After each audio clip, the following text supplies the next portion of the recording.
Pipe ಬೆಲ್ಟ್ನಿಂದ ಹೊಡೆದ್ರು, ಕಣ್ಣಿಗೂ ಕಾರದ ಪುಡಿ ಎರಚಿದ್ರು. ಇದನ್ನ ಯಾರೋ ರೌಡಿಗಳು ಗೂಂಡಾಗಳು ಮಾಡಿದ್ದಲ್ಲ. ಪುಟ್ಟ ಬಾಲಕ ಅನ್ನೋದನ್ನು ನೋಡದ ಶಿಕ್ಷಕ ದಂಪತಿ ರಾಕ್ಷಸಿ ಕೃತ್ಯ ಮೆರೆದಿದ್ದಾರೆ. ಯಾರೋ ಮನುಷ್ಯತ್ವ ಇಲ್ಲದ ನರರಾಕ್ಷಸರು ಅಂತೀರಾ? ಈ ಸ್ಟೋರಿ ನೋಡಿ.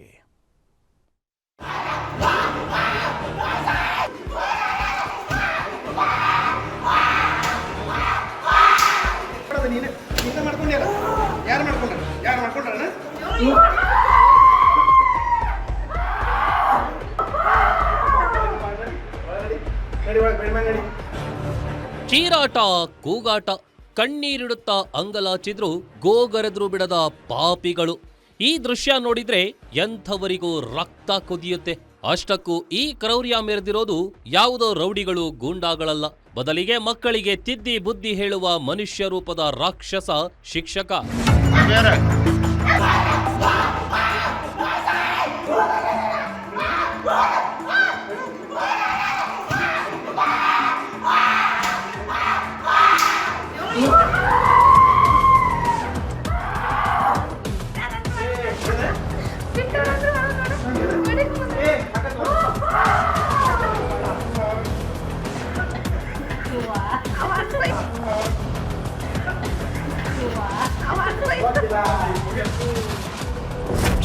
ಬುದ್ಧಿಮಾಂದ್ಯ ಬಾಲಕನ ಮೇಲೆ ಶಿಕ್ಷಕ ದಂಪತಿ ಅಟ್ಟಹಾಸ.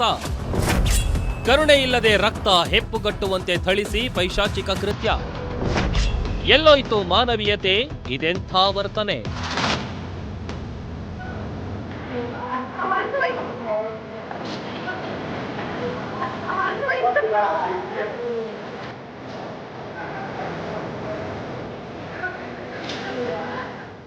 ಇಂಥದ್ದೊಂದು ಅಮಾನವೀಯ ವಿಕೃತಿಗೆ ಬಾಗಲಕೋಟೆ ಜಿಲ್ಲೆ ಸಾಕ್ಷಿಯಾಗಿದೆ.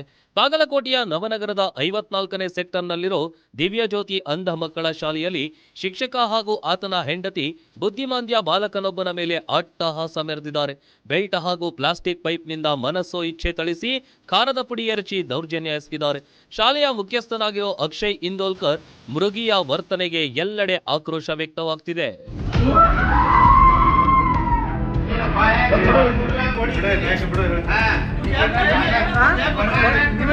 ಇನ್ನು ಬಾಲಕನ ಮೇಲಿನ ಹಲ್ಲೆ ವಿಡಿಯೋ ವೈರಲ್ ಆಗ್ತಿದ್ದಂತೆ ಪೋಷಕರು ಶಾಲೆ ಬಳಿ ಜಮಾಯಿಸಿ ಆಕ್ರೋಶ ಹೊರಹಾಕಿದ್ದಾರೆ. ಹಲ್ಲೆಗೊಳಗಾದ ಬಾಲಕನ ತಾಯಿ ಮಾತನಾಡಿ, ನನ್ನ ಮಗನ ಮೇಲೆ ವಿನಾಕಾರಣ ಹಲ್ಲೆ ಮಾಡಿದ್ದಾರೆ. ಶೌಚಾಲಯ ಸ್ವಚ್ಛತೆ, ಮಕ್ಕಳ ಬಟ್ಟೆ ಒಗೆಯುವ ಕೆಲಸ ಹೇಳ್ತಿದ್ರು.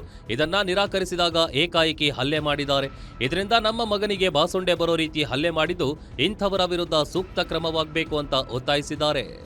ಎದಕ್ಕೆ ಬಿಡ್ತೀರಿ ಸರ್? ಯಾಪರಿ ಅನುಕೂಲ ಹುಡುಗಿಗೆ ಮುಟ್ಟಾಗ ಬಂದ ಕೇಳ್ತಾನ್ರಿ ಸರ್. ನಾಳೆ ಕೊಂದ ನನ್ನ ಹೆಂಡತಿದಾಗ ಬಂದತ್ತಲ್ಲ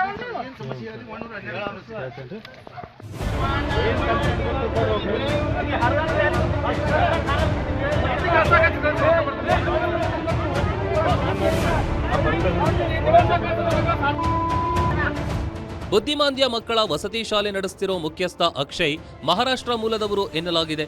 ತನ್ನ ಪತ್ನಿ ಆನಂದಿ ಮತ್ತು ಇನ್ನಿತರ ಸಿಬ್ಬಂದಿ ಜೊತೆ ಸೇರಿ ಎನ್ಜಿಒ ಮೂಲಕ ವಸತಿ ಶಾಲೆ ತೆರೆದು ಕಳೆದ 4 ವರ್ಷಗಳಿಂದ ನಡೆಸಿಕೊಂಡು ಬರ್ತಿದ್ರು. ಈ ಘಟನೆ ಬೆನ್ನಲ್ಲೇ ಪೊಲೀಸರು ಅಕ್ಷಯ್ ಮತ್ತು ಆತನ ಪತ್ನಿ ಆನಂದಿಯನ್ನ ಅರೆಸ್ಟ್ ಮಾಡಿದ್ದಾರೆ. ಇನ್ನು ವಸತಿ ಶಾಲೆ ನಡೆಸಲು ಯಾವುದೇ ಅನುಮತಿ ಪಡೆದಿರಲಿಲ್ಲ ಎಂಬುದು ಬೆಳಕಿಗೆ ಬಂದಿದೆ.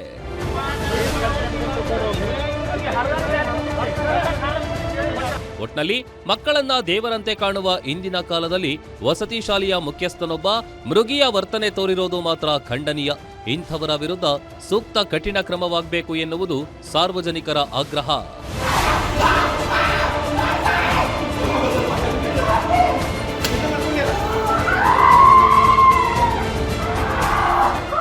Ashok, guarantee news, Bagalkot.